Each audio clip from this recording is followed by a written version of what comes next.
Ravens have never had, to my recollection, as many talented safeties with this amount of high-level versatility on the roster. How might the Ravens get, for example, Kyle Hamilton, Chuck Clark, Brandon Stevens, Marcus Williams on the field at the same time? The answer in 2022, in my opinion, lies in the Ravens' dime package. You might be thinking, isn't that just dime with 3 safeties to go along with a nickel corner? You'd be correct in saying that, sort of.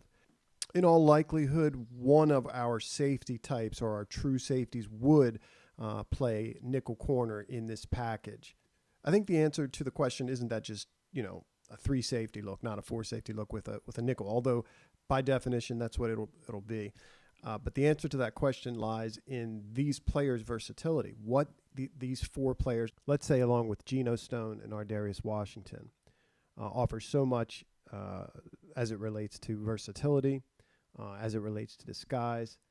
Each one of these guys, in varying degree, has the ability to read and play a de facto inside backer, cover running backs, cover tight ends, play zone underneath, hook to flat, is physical enough to play the run and be sent after the quarterback. All 6 of these guys, again, to varying degrees, can cover thirds on the back end, play center field, or play in a 2-high look. So just as a refresher, if anyone's unfamiliar with the term or don't know what they're talking about when the broadcasters say the Ravens are in dime package, in the simplest sense, what that means is the Ravens have put 6 defensive backs on the field. In this image where you see the dots, you see the 6 defensive backs on the field. Chuck's circled. He is the inside linebacker type, aligned to the running back. It should be pointed out that in this image, or in these dime packages that we're going to look at on tape, the Ravens have removed their inside linebackers. The removal of the inside linebackers affords the Ravens the opportunity to place 3 outside linebackers on the field. To further the discussion on positionless players, we have to mention a player like Tyus Bowser. A player such as Tyus Bowser, a positionless player, so we'll call him, affords him further that opportunity because he can come after the quarterback, he can drop in coverage, he can play the run. They do use him here as a hook dropper and turn him into this other inside linebacker type. I think in 2022, the Ravens are going to want someone else along with Tyus to be able to do this. Dalen Hayes has shown the ability to do something like it. In college, they'd love to get 4 guys, Ojabo, Hayes, Bowser, and Odafe Owe, trained up in this manner. So you could have 3 of those guys on the field at the same time, let's say, in these packages. You don't know who's dropping. You don't know if they're all coming. So they're trying, I think, the Ravens to build this positionless juggernaut defense. We get a look here at Tyus dropping just after the ball is snapped. Of course, you don't want Tyus to be the only guy doing this or with the ability to do this. That's why you want the other 3 or 4 outside linebackers trained up to do, in essence, what he is doing. Dalen Hayes, from what I've seen, might be a little bit ahead of the other 2 in that regard, but you don't want the quarterback, the offensive line, kind of staring at the front and anticipating that Tyus is the one that's going to drop every time.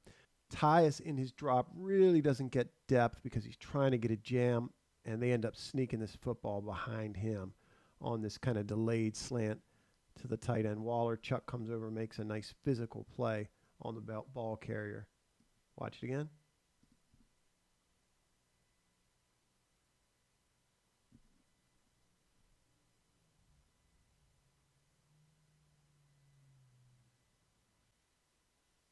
I suppose in large measure, I'm really just talking about personnel at this point. We're not talking about coverages. We're not talking about, I'm not even scratching the surface in terms of groupings and coverages on the back end.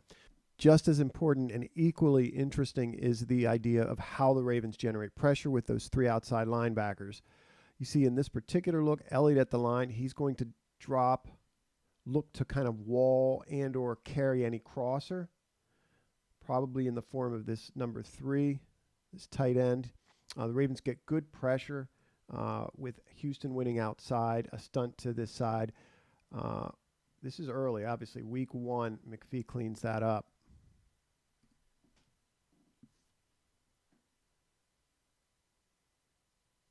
The The Ravens are showing a too deep look. They end up rotating this safety to the middle of the field, and the strong safety is going to come downhill, help to bracket this inside number 2 receiver. From this angle, you'll see Oweh lined up in a 3 technique, Campbell outside, a split back look. Bowser is going to drop here. He's responsible for the tight end. The stunt works great. Campbell just is a wrecking ball going through here, and Oweh's got to finish this. Stevens is at the line of scrimmage, the 3rd safety. He's got this back. This back sneaks out, but Oweh's got to finish that.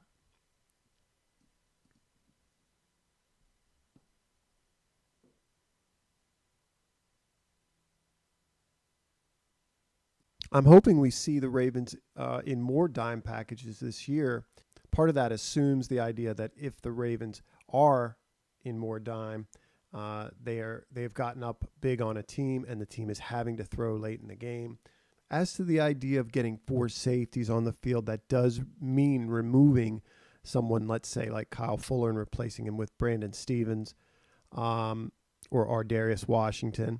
I do like the idea of getting 3 quality stand-up outside linebacker types at the line of scrimmage, able to rush, coupled with, and we haven't even talked about this, let's see, Travis Jones, Calais Campbell, 5 rushers at the line of scrimmage that can really, truly get after the quarterback. I don't by any means dismiss the idea of keeping Patrick Queen on the field, but there's a lot of talent in this secondary, both cornerbacks and safeties, and there's a lot of effort being made to make players as positionless as possible. I think it's going to be a fun defense to watch.